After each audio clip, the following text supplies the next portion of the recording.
Ibu yang dimuliakan Allah Subhanahu wa ta'ala, ala fil jasadi mudghah, ketahuilah di dalam jasadmu itu ada segumpal. Idza saluhat, kalau dia baik, saluhal jasadu kulluh, yang lain ikut menjadi baik. Wa idza fasadat, kalau dia rusak, fasadal jasadu kulluh, yang lain ikut menjadi rusak. Di mana dia? Ala wahyal qalb, dia adalah hati. Maka yang pertama kali menghitam itu apa kata Allah? Kalla bal rana, ada satu titik hitam. Ala qulubihim, ada satu titik hitam di dalam hati mereka. Ketika satu titik dibiarkan berubah menjadi dua titik, dua titik dibiarkan berubah menjadi tiga titik, 5 titik, 10, 100, 1000, maka dia pun menjadi hitam semuanya. Ketika hati sudah hitam, maka itulah azab di atas azab. Khatamallahu ala qulubihim. Setelah hati menghitam, terkunci, menular ke telinga. Wa ala sam'ihim. Setelah telinga, wa ala absarihim ghishawah. Padahal 3 itulah nanti yang akan ditanya di hadapan Allah. Inna sam'a wal basar wal fuad. Coba lihat, ketika akan ditanya, yang ditanya 3, tapi diawali dari telinga. Inna sam'a wal basar wal fuad, telinga, mata, hati. Tapi ketika terkunci, yang duluan dikunci hati. Khatamallahu ala qulubihim wa ala sam'ihim wa ala absarihim. Kalau hati sudah terkunci, telinga tersumbat, mata tertutup.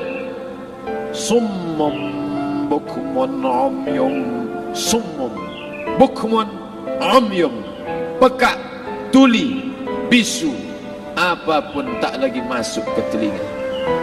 Malam ini kita menyadarkan diri kita, terlebih lagi yang berceramah, jangan kau hanya sampai menyampaikan ayat saja. Hai Abdul Samad, apakah kau yang bicara itu hatimu sudah hidup? Senantiasa merasakan diri, aku orang paling hina, aku orang paling kotor, ditempelkan kening ke lantai di tempat yang diinjak tapak kaki, mengatakan bahwa aku bukan siapa-siapa. Malam ini Kepala Kanwil BPN Provinsi, Kabupaten, saya tak bisa membedakan mana yang kabupaten, mana yang kota, mana pegawai tinggi, mana pegawai rendah. Semuanya rata sama.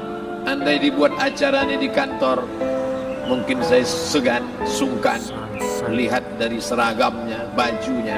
Tapi malam ini semuanya sama. Andai tak disebut tadi Pak Kepala Kantor, Pak Kanwil, saya pun tak tahu mana Pak Kanwil, mana tidak. Fotonya ganteng pula aslinya lagi daripada foto. Artinya apa? Bahwa kalau sudah masuk ke dalam masjid, ketika engkau merasa dirimu tinggi di atas, kau bukan apa-apa, karena yang paling tinggi di badanmu pun kau tempelkan. Tapi saat kau jatuh, rendah, down, stres, kau jangan merasa rendah, karena kau tegak berdiri di hadapan Allah. Kau angkat 2 tangan, Allahu Akbar. Di dalam diri ini disebut dia dengan qalb. Kenapa disebut qalb? Orang Arab menyebut qalb qallaba, karena sifatnya berbolak-balik. Pada saat selesai salat, astaghfirullahalazim, tidak ada yang paling bersih, dia bersih. Tapi pada saat petang sore hari, yusbihu mu'minan, paginya putih, bersih, tak bernoda. Wa yumsi kafiran, petangnya hitam. Makanya dari pagi dibersihkan. Solat subuh bersih, solat zuhur bersih, condong matahari solat asar bersih, tenggelam matahari solat maghrib bersih, sempurna gelap malam solat isya bersih, tengah malam bangun tahajud munajat, di tengah malam orang tertidur. Wa tusalli bil laili wan nasu niyam, engkau tegak di waktu malam, di saat orang semua sedang tenggelam dalam lelap tidur panjang. Tapi engkau menangis meratap mengenang dosa begitu banyak. Sab'atun yuzilluhumullah, di antara 7 yang mendapatkan naungan Allah.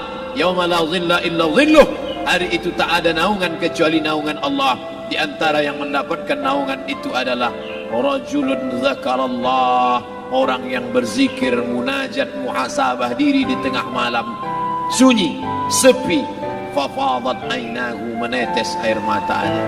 Berapa banyak sudah harta dititipkan Allah, berapa kupakai untuk zakat, wakaf, infak, sedekah, wasiat, hibah, ghanimah, harta rampasan perang di zaman Nabi. 7 harta yang akan menolong di hadapan Allah, 1 pun tak dipakai. Umur diberikan Allah 40, 60, 70. Berapa yang kupakai untuk menolong agama Allah? Berapa yang kupakai untuk mengingat Allah? Mata, tangan, telinga, kaki akan diminta tanggung jawab di hadapan Allah. Al-yawma nakhtimu ala afwahihim, mulut terkunci, wa tukallimuna aydihim, tangan akan bicara, wa tashhadu arjuluhum, kaki akan bersaksi di hadapan Allah. Siapa yang bisa menolong waktu itu? Kalau pernah tangan ini saat punya kekuasaan, 1 coretan tanda tangan bisa mempermudah urusan masjid. Sebutir kekuasaan yang dititipkan Allah bisa dipakai menolong agama Allah. Itulah yang akan menolong di hadapan Allah. Apa yang disampaikan malam ini, semua biaya pengurusan masjid nol. Itulah sesungguhnya yang akan menolong di hadapan Allah. Adapun harta yang disimpan, tabungan, deposito, tanah, rumah, kendaraan, semua akan tinggal menjadi harta warisan. Istri mengambil 1/4 kalau ada anak, kalau tak ada anak istri mengambil 1/8. 1 miliar 125 juta bulan untuk istri, kalau dia tak tahu hukum gono gini. Kalau dia tahu gono gini, dia tuntut ke pengadilan, dipotong lagi menjadi 2, 500 untuk dia. Dari yang 500 dapat lagi dia 75, 575 bulan untuk dia. Sisanya 425 diambil anak laki-laki 2 kali bagian anak perempuan. Lalu yang kita bawa mati apa? Dulu dibangga-banggakan, dihormati, dimuliakan. Yang kami muliakan Al-Mukarram, Al-Ustad. Tapi pada saat tiba masanya, yang kita bawa tak lain tak bukan, innallaha la yanzuru ila ajsamikum. Allah tak menengok badan, fisik, bentuk tubuh, baju. Ini sampulnya saja. Wala ila suwarikum, Allah tak menengok rupa, wajah. Walakin yanzuru ila qulub, hati kamu yang bersih itulah yang kau bawa menghadap Allah Subhanahu wa taala. Yauma la yanfa'u malun, harta tak berguna, wala banun, anak tak bisa menolong. Harta tak berguna, anak tak mampu menolong. Illa man atallah, kecuali orang yang datang menghadap Allah biqalbin salim, dengan hati yang bersih, hati yang tulus, hati yang memercikkan cahaya iman, hati yang bersih dari hasad, busuk hati, sum'ah, riya, takabbur. Itulah yang menolong di hadapan Allah Subhanahu wa taala. Tulang, kulu, kulit, darah, lemak, sumsum akan menjadi santapan cacing tanah. Begitu besok pagi pintu kamar tak bisa diketuk, istri bolak-balik membangunkan tak terjaga, dipegang pipi sudah sejuk macam es batu, tanda jantung tak lagi berdetak, maka darah mulai berubah menjadi nanah, busuk. 1, 2, 3 hari kalau tidak disuntik formalin, jasad paling busuk jasad manusia, karena semua dia makan herbivora, tanaman saja. Tapi kita ini omnivora, semua masuk. Maka begitu mati, paling bagus orang Islam paling cepat dikuburkan. Selesai acara pemakaman, habiskah masalah, muncul masalah baru. Disitulah kita baru sadar. Apa kata Imam Ali radhiyallahu anhu? An-nasu niyam. Semua manusia waktu hidup itu tidur. Bapak tidur, ibu tidur, saya tidur. Semua orang waktu hidup itu tidur. Falamma matu, ketika dia mati, disitulah dia baru terjaga dari tidur panjang. Saat Israel mencabut nyawa, ditarikkannya adalah satu centapan yang kuat. Disitulah kita baru terjaga dari tidur panjang. Betapa aku meninggalkan salat, betapa aku tak berzakat, betapa dulu kekuasaan, aku lulus umur 30, pensiun 58, 28 tahun apapun tak pernah kubuat untuk agama. Sibuk membesarkan anak, sibuk mengurus warisan. Anak pun tak ingat dengan kita karena kita lupa menanamkan pendidikan agama di dalam otak kepalanya. Andai dulu pernah dia dibawa ke masjid, andai dulu pernah dia dibawa umrah, andai dulu dia dimasukkan SD IT, SMP IT, SMA IT, Islamic Boarding School, dibawa ke masjid, takkan dia lupa mendoakan selesai salat, Rabbighfirli wali walidayya warhamhuma kama rabbayani saghira. Harta yang banyak tak sempat menolong agama Allah, anak tunggal semata wayang tak sempat dididik agama, istri meninggalkan dalam keadaan stres susah hatinya karena dia tak diajarkan sabar menerima ridha ketetapan takdir Allah. Dan paling celaka, tak pernah anggota tubuh ini dipakai untuk berzikir, muhasabah, mengingat Allah. Tak pernah mata dipakai menengok Quran, kitab suci Allah. Tak pernah dipakai hati merenung sejenak, apa yang akan kubawa mati menghadap Allah Subhanahu wa ta'ala. Malam ini saya tak minta diajak ceramah tentang hukum zakat, hukum puasa.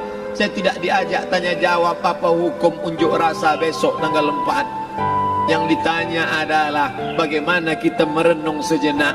Abdul Somad, engkau berhadapan dengan para pegawai Badan Pertanahan Nasional Provinsi Riau, berkumpul 12 kabupaten kota. Ini orang-orang ngurus tanah, dari dalam tanah naik ke atas tanah, ngurus tanah, ngurus tanah, ngurus tanah, masuk ke dalam tanah. Abdul Somad dari dalam tanah naik ke atas tanah, ceramah, ceramah, ceramah, ceramah, ceramah, masuk balik ke dalam tanah. Yang kau bawa apa?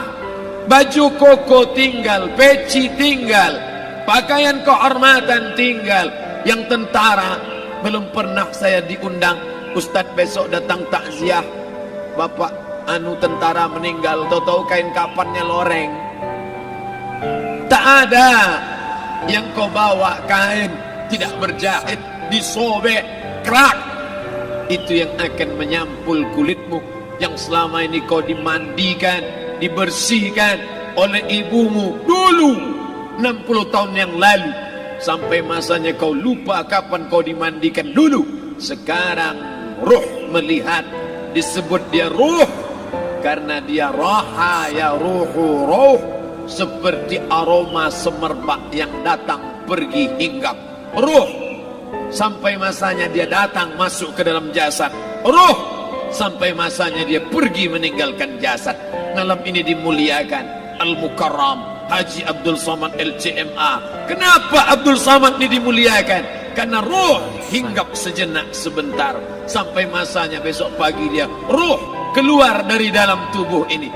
Anak yang katanya ayahku sayang, istri katanya kaulah abang, sampai masanya mereka tak lagi mau mendekat. Rumah itu saya yang buat, saya yang mengukurnya. Tapi begitu ruh sudah keluar dari badan, tidak satu pun semeter, sesenti, sejengkal, seasta ada tempat di rumah itu untuk jenazah bernama jenazah Abdul Somad. Dulu orang bertanya, rumah Ustadz Somad di mana? Hari ini orang tidak lagi bertanya, tak lagi menyebut nama. Orang sudah mengatakan kuburnya mana. Dulu kalau dia masuk masjid, didatangi orang, disalami orang, mahasiswa, anak-anak, remaja mencium tangannya sebagai tanda hormat. Tapi begitu diletakkan keranda, kita akan sholat jenazah nanti selepas sholat zuhur. Apa kata orang? Letakkan di tepi sana, letakkan di tepi sana. Tak satu pun mau mendekat, letakkan dia di sana. Bahkan sebagian mengatakan jalan dalam masjid, letakkan dia di luar. Dia tidak disebut engkau yang mulia, tidak digunakan kata ganti orang langsung. Letakkan dia di sana. Bahkan sebagian tak lagi, padahal tempat paling mulia sebelah kanan, orang tak lagi mau di kanan, mulai dia menjauh ke kiri. Kenapa kau ke sana? Takut aku mimpi hantu nanti malam. Mana kawan, sahabat, andai tolan, anak menantu, teman sekantor, semuanya pergi meninggalkan. Yang tetap dibawa, kalau pernah kaki melangkah salat berjamaah di masjid, kalau pernah tangan mengusap kepala anak yatim, kalau pernah tangan mengucap subhanallah. Nanti di akhir tausiah kita akan berzikir, munajat, muhasabah diri, berdoa, mengenang apa yang akan kita bawa menghadap Allah Subhanahu wa taala. Datang malaikat membawa kain kafan dari cahaya, akan menyambut ruh yang mulia. Hadis riwayat Ahmad bin Ambal dalam kitab Al-Musnad, turun malaikat berlomba-lomba membawa kain putih dari cahaya, menunggu ruh akan keluar. Ruh menetes seperti embun di ujung daun. Daun tidak bergoyang, ranting tidak patah. Ruh menetes pelan turun ke dalam kain kafan, dibawa malaikat ke pintu langit. Tak sabar mereka menyambut. Inikah dia yang selama ini berjamaah? Inikah yang dulu ketika dititipkan kekuasaan menolong agama Allah? Kam min masyhurin fil ardi walam yakun ma'rufan fis sama. Berapa banyak yang masyhur terkenal di bumi, malaikat tak mengenal dia. Ini roh siapa? Tapi ini bukan LCMA, dia bukan ustaz, dia bukan ulama, tapi imannya dalam. Kekuasaan dipakai menolong agama Allah, ruhnya keluar di bawah. Semua malaikat mengucapkan salam. Inilah orang yang selama ini kami tunggu-tunggu. Catatannya sudah lama. Setiap pagi petang malaikat subuh membawa catatan namanya, malaikat malam membawa catatan namanya. Kami merindukannya. Begitu orang-orang yang masyhur di langit tapi tak dikenal makhluk bumi. Tapi ada sebaliknya, yang rohnya disentapkan, ditarik malaikat dengan begitu tarikan yang sangat kuat. Nabi bertanya saat Isra Mi'raj kepada mereka yang sudah mati ribuan tahun yang lalu, apa yang kalian rasakan? Yang satu mengatakan seperti tebasan pedang di tempat yang sama beratus kali. Yang satu mengatakan seperti kambing yang dikuliti hidup-hidup. Yang satu mengatakan seperti mata kail pancing ditarik dari kulit yang basah. Maka kita berdoa setiap selesai salat, Allahumma hawwin alaina, ringankan kami ya Allah, fi sakaratil maut, di saat sakaratul maut yang amat sangat menyakitkan itu. Dan mereka yang pergi tak pernah kembali, mereka yang mati tak pernah bercerita kecuali hanya kepada Sayyidina wa Maulana Muhammad sallallahu alaihi wasallam.